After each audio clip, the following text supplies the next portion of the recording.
سانس بڑی مشکل سے ستا کر گئی ہے. بعض اوقات تو ہوتا ہے نا سانس ستاتی ہے, ہر سانس نہیں ستاتی لیکن ستا رہی ہے.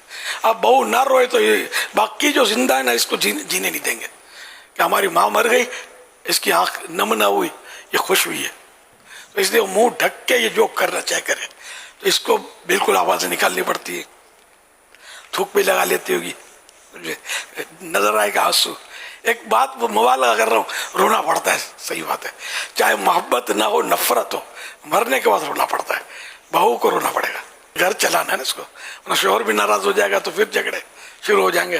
لیکن ہمارا جزا فتح نہ کرے, اس میں بھی وہ بے شک یعنی کہ رونا آئے تو رو, ورنہ سیریس بیٹھی رہے. اور کیا, ہنسنے کا تو موقع ہی نہیں ہے نا, وہ تو انڈرسٹوڈ ہے کہ, لیکن جھوٹا رونا بھی مناسب نہیں ہے.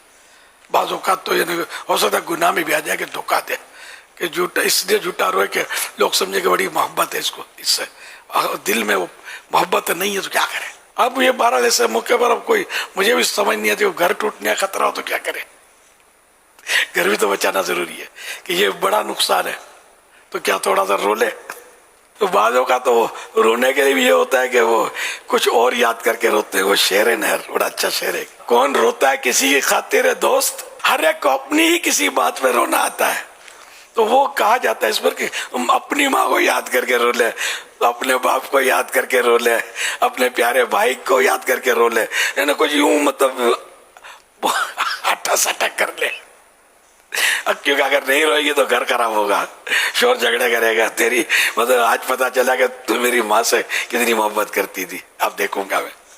معاذ اللہ. ویسے میں ایک وہ عرض کروں کہ ماحول بہت خراب ہے, بہت خراب ہے.